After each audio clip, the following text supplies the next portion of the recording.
বিশ্বাস ঢাকা ওয়াসার এই পানি নিরাপদ, তাই 1 টাকা লিটার দামে শুধু পানি নয় কিনছেন বিশ্বাসও। কিন্তু এই বিশ্বাসেই প্রশ্ন তুলেছেন একদল গবেষক। শেরেবাংলা কৃষি বিশ্ববিদ্যালয়ের বিজ্ঞানীরা খুঁজতে নেমেছেন পানির ভেতরের অদৃশ্য সত্য। আর সেখানেই উঠে আসে এক উদ্বেগজনক তথ্য।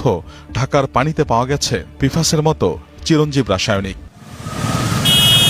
লিটারে লিটারে পানি নিচ্ছেন ভোক্তারা,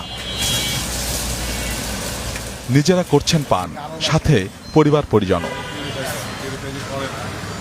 বিশ্বাস ঢাকা ওয়াসার এই পানি নিরাপদ, তাই 1 টাকা লিটার দামে শুধু পানি নয় কিনছেন বিশ্বাসও।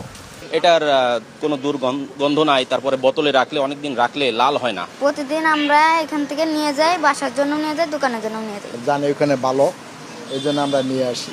স্যারেরা খায় এই পর্যন্ত, আমাকে নিয়ে আসতে বলে এই পর্যন্ত। কিন্তু এই বিশ্বাসেই প্রশ্ন তুলেছেন একদল গবেষক। শেরেবাংলা কৃষি বিশ্ববিদ্যালয়ের বিজ্ঞানীরা খুঁজতে নেমেছেন পানির ভেতরের অদৃশ্য সত্য। এই যে ঢাকার যে আমরা যে পানিটা যে পান করি, এই পানিটাও তো আসলে আলটিমেটলি পিউরিফাইড হয়ে আসে আমাদের এই নদীগুলি থেকে। তো সেই পানিটার কোয়ালিটিটা কিরকম, পানির যে অপর নাম জীবন, যে এই পানির যে কোয়ালিটির বিষয়, এখানে যদি পানির এই গুণাগুণ যদি ঠিক মতো না থাকে, তাহলে তো আমরা পানির অপর নাম আবার যে মরণ, তো সেই জায়গাটার দিকে যাচ্ছি কিনা।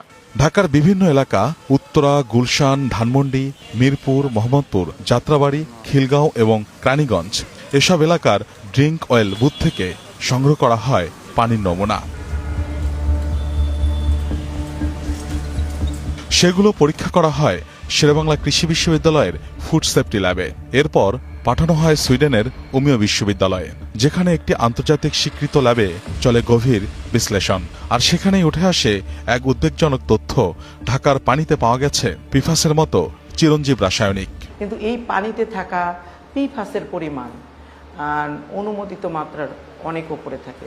যদি দেখি যে 3টা পানির মাত্রা ইউরোপীয় ইউনিয়নের অনুমোদিত মাত্রার উপরে অবস্থিত, 8টা পানির স্যাম্পলের মাত্রায় ডেনমার্কের অনুমোদিত মাত্রার চেয়ে বেশি, এবং একটা মাত্রা 3000 গুণ বেশি। একইভাবে আমরা যদি ইউএসের অনুমোদিত মাত্রার সাথে কম্পেয়ার করি, তারা এখন পর্যন্ত 4টা পিফাসকে তাদের মান নিয়ন্ত্রণের ভিতরে রেখেছে, এবং সেখানে অনুমোদিত মাত্রার ভিতরে 2টা পিফাসই অনেক গুণ বেশি মাত্রায় পাওয়া যায়। পিফাস এমন একটি রাসায়নিক যা সহজে ভাঙে না, পরিবেশে থাকে বছরের পর বছর। রিসার্চের কোয়ালিটির কোনো সমস্যা আমি দেখি না। এটার কোয়ালিটির দিক থেকে আমরা ওভার কনফিডেন্স।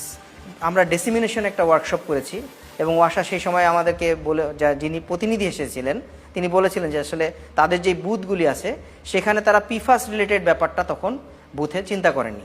পিফাসের যদি আমরা ওভার কন্টিনিউয়াস আমরা এক্সপোজ হতে থাকি, তাহলে এখানে স্বাস্থ্য ঝুঁকির মধ্যে মনে করেন উচ্চ রক্তচাপ, তারপরে টিকার কার্যকারিতা কমে যাওয়া, অল্প ওজনের বাচ্চা জন্মগ্রহণ করা এবং লিভার ক্যান্সার জনিত সমস্যা হতে পারে।